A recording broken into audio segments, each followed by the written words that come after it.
था। उनके घर रोजाना सवेरे सवेरे एक ब्राह्मण भिक्षा मांगने आते थे।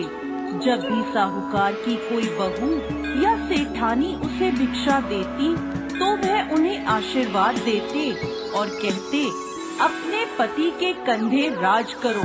लेकिन जब भी साहूकार की बेटी भिक्षा देती तो वह ब्राह्मण आशीर्वाद में कहते, अपने भाई भौजाई के कंधे राज करो।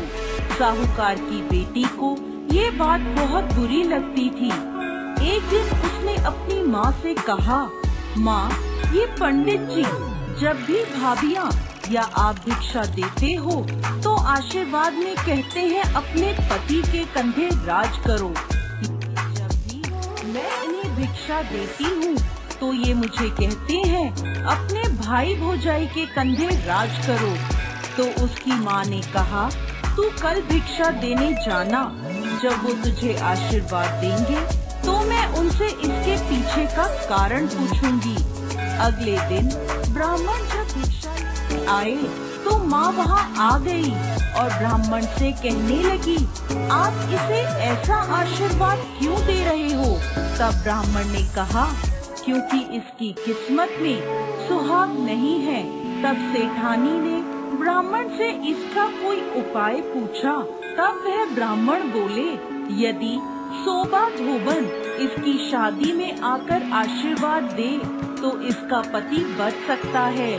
तो उसकी माँ पूछती है, सोबा धोबन कहाँ रहती है? पंडित जी बोले, 7 समंदर पार सोना धोबन का गांव है। तब सेठानी ने अपने बेटों से कहा, सोबा धोबन के गांव बहन को लेकर जाना है। 6 बेटों ने तो मना कर दिया, परंतु 7वां बेटा तैयार हो जाता है। दोनों भाई बहन सोना धोबन के गांव के लिए रवाना होते हैं। नदी के किनारे दोनों एक पेड़ के नीचे बैठ जाते हैं। उसी समय पेड़ के नीचे से एक सांप निकलता है और पेड़ के ऊपर चढ़ने लगता है। उसी समय बहन की नजर उस सांप पर पड़ जाती है। वो अपने भाई से कहती है, देखो भाई, पेड़ पर किसी पक्षी का घोंसला है और उसमें नन्हे नन्हे बच्चे हैं। ये सांप उन बेचारे बच्चों को खा जाएगा और जब पक्षी आकर यह देखेंगे तो उन्हें कितना दुख होगा। तब भाई उस सांप को मारकर वही टोकरी से ढक देता है। शाम को एक हंस और हंसनी का जोड़ा उस तरफ आता है तो अपने घोंसले के आसपास और पेड़ पर खून देखकर वो डर जाते हैं।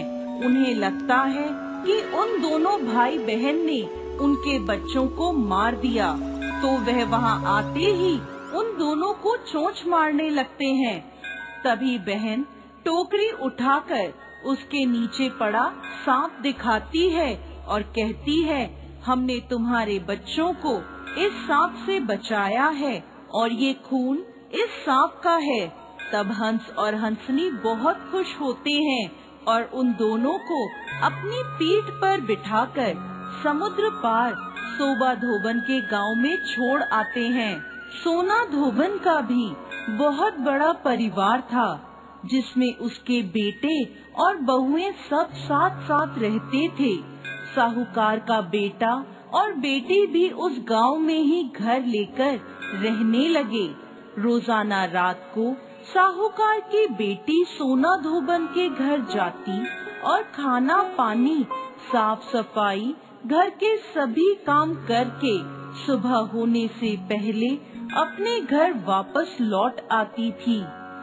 एक दिन सोना धोबन ने अपनी बहुओं से पूछा, आजकल सुबह सुबह तुम्हारे लड़ाई झगड़े की आवाज नहीं आती, क्या बात है? तो बहुएं बोली, सासू माँ, जब हमें सारा काम किया हुआ मिल जाता है तो हम क्यों झगड़े? तो सोना धोबन ने पूछा, अच्छा, कौन करता है सारा काम? तो बहुएं बोली, आप नहीं करती? हमें तो लगा हमारे उठने से पहले ही आप घर का सारा काम कर देती हैं। तब सोना धोबन ने ये पता लगाने का निश्चय किया और वो रात भर जागती रही।